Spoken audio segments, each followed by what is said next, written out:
വീടുണ്ടാക്കാൻ വേണ്ടി തിരഞ്ഞെടുത്ത ഭൂമിയെ അടിസ്ഥാനപ്പെടുത്തിയുള്ള ലക്ഷണങ്ങളും അപലക്ഷണങ്ങളും ഉണ്ട്. പിന്നെ അതിൻ്റെ മണ്ണിനെ അടിസ്ഥാനപ്പെടുത്തിയുള്ള ലക്ഷണങ്ങളും അപലക്ഷണങ്ങളും ഉണ്ട്.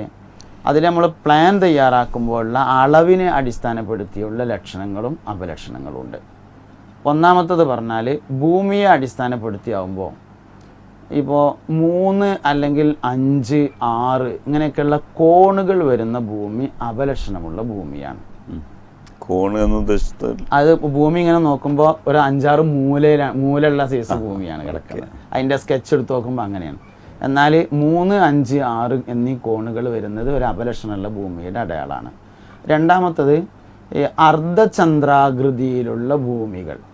ഒരു പൂർണ്ണചന്ദ്രൻ എന്ന് പറയുമ്പോൾ ഒരു വട്ടം വരും, അതിന് പകരം ഒരു അർദ്ധചന്ദ്രൻ്റെ ആകൃതിയിലുള്ള ഭൂമി അപലക്ഷണമുള്ള ഭൂമിയാണ്. എല്ലുകൾ ധാരാളമായി കാണുന്ന ഭൂമി, മുടി കാണുന്ന ഭൂമി, ഒരു മുടിയല്ല മുടിക്കെട്ടുകൾ ധാരാളമായി കാണുന്ന ഭൂമി. അതുപോലെ ഉമ്മി, നമ്മുടെ ഉമ്മി ഉണ്ടല്ലോ, നെല്ല് ഗോതമ്പൊക്കെ കുത്തിയാൽ കിട്ടുന്ന ഉമ്മി, ഈ ഉമ്മി ധാരാളമായി കാണുന്ന ഭൂമി. ഇങ്ങനെയുള്ള ഭൂമികൾ അപലക്ഷണമുള്ള ഭൂമിയായിട്ട് കണക്കാക്കപ്പെടും. മണ്ണിനെ അടിസ്ഥാനപ്പെടുത്തി ലക്ഷണവും അപലക്ഷണവും കണക്കാക്കും. ഒരു കോല് എന്ന് പറഞ്ഞാൽ 75 സെൻറ്റിമീറ്റർ. ഒരു കോലിൽ സമചതുരത്തിലുള്ള ഒരു കുഴി കുത്തുക, നീളവും വീതിയും ആഴവും ഒരു കോല്. അതിൽ നിന്ന് മണ്ണ് പുറത്തേക്ക് എടുക്കുക. ഈ മണ്ണ് അതിലേക്ക് തന്നെ റീഫില്ല് ചെയ്യുമ്പോൾ ബറാബറായി വരികയാണെങ്കിൽ ഇത് നല്ല ഭൂമിയാണെന്ന് മനസ്സിലാവും. മണ്ണ് ബാക്കി വന്നാലും നല്ല ഭൂമിയാണ്, മണ്ണ് തികയാതെ വന്നാൽ ഇത് വളരെ മോശപ്പെട്ട ഭൂമിയാണ് എന്ന് മനസ്സിലാവും. ഇങ്ങനെയാണ് മണ്ണിനെ അടിസ്ഥാനപ്പെടുത്തി കണക്കാക്കുന്ന രീതി. പിന്നെ വീടുകളുടെ അളവിനെ അടിസ്ഥാനപ്പെടുത്തി ഇതിൻ്റെ ലക്ഷണങ്ങളെയും അപലക്ഷണങ്ങളെയും നോക്കുന്ന രീതിയുണ്ട്. അതിൽ അളവിനെ അടിസ്ഥാനപ്പെടുത്തി 5 ലക്ഷണങ്ങളാണ് ഭൂമിക്ക് പറയപ്പെട്ടിട്ടുള്ളത്. ഭൂമിക്കും ആ ഭൂമിയിൽ ഉണ്ടാക്കുന്ന വീടിനും പറയപ്പെട്ടിട്ടുള്ളത്. അതിങ്ങനെയാണ് പറയാം: കോല് വിരലിലേക്കാക്കിയ ചുറ്റളവിനെ 8 കൊണ്ട് ഗുണിച്ച് 27 കൊണ്ട് ഹരിച്ചാൽ കിട്ടുന്ന ഹരണഫലം 1, 2, 3, 4, 5 ഈ രൂപത്തിൽ അതിനെ കാറ്റഗറൈസ് ചെയ്യും. ഒന്നാമത്തതിൽ വന്നാൽ അതിനെ ബാല്യമായി കണക്കാക്കും. രണ്ടാമത്തതിൽ വന്നാൽ അതിനെ യൗവനമായി കണക്കാക്കും. മൂന്നാമത്തതിൽ വന്നാൽ അതിനെ യുവത്വമായി കണക്കാക്കും.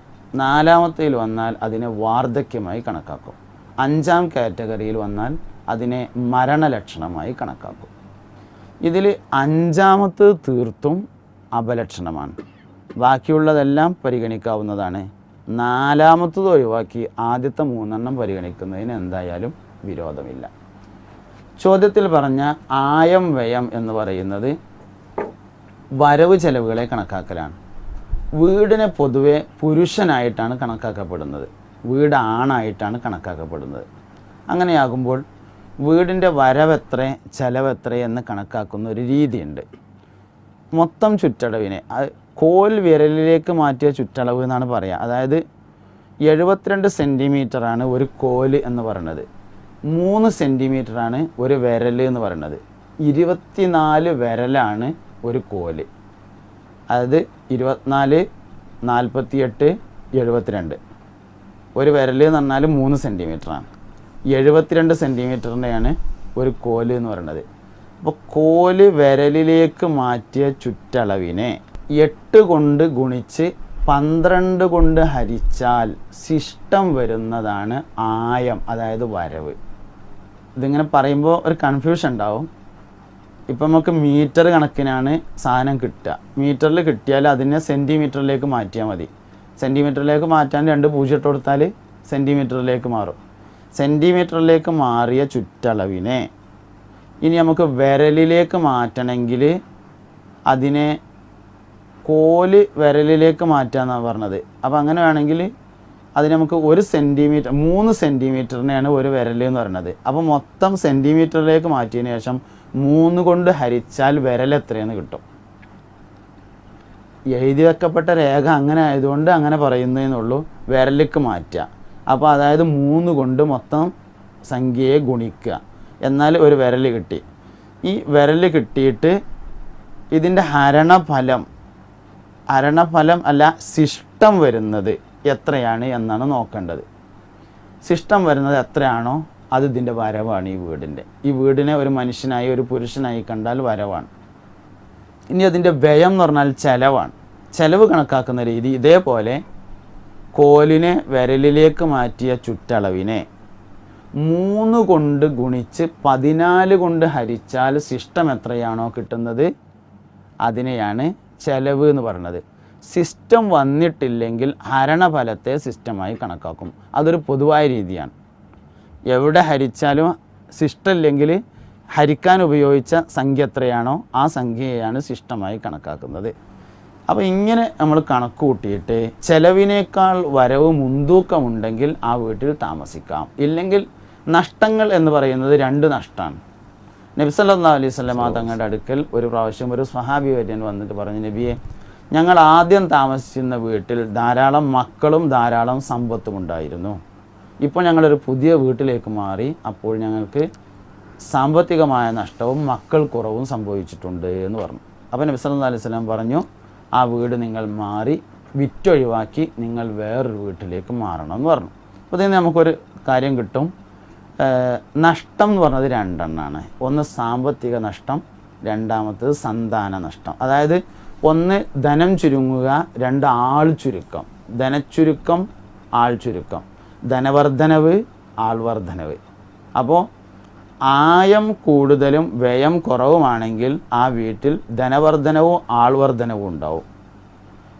ആയം കുറവും വ്യയം കൂടുതലുമാണെങ്കിൽ അവിടെ ധനച്ചുരുക്കവും ആൾ നഷ്ടവും ഉണ്ടാവും എന്ന് മനസ്സിലാക്കാം. ഇതാണ് ആയവും വ്യയവും കണക്കാക്കുന്ന രീതി. ഒരുപക്ഷെ ഡോക്ടർ ഈ ചർച്ചകൾ നടത്തുമ്പോഴും നിശബ്ദമായി അതിനകത്ത് ഇടപെടലുകളില്ലാതെ ഞാനിങ്ങനെ ഇരുന്നത്, ഇത് നമുക്കത്ര പരിചിത മേഖലയല്ല. എന്നാൽ കേരളീയ വാസ്തുശാസ്ത്രം എന്നെല്ലാം പറഞ്ഞുകൊണ്ട് വ്യാപകമായ ആളുകളെ കൺഫ്യൂഷനിലാക്കുന്ന ഒരു സംഭവം കൂടിയാണ്. ഈ പറഞ്ഞ കണക്കുകളെല്ലാം സാധാരണക്കാരന് അപ്രാപ്യമാണ്.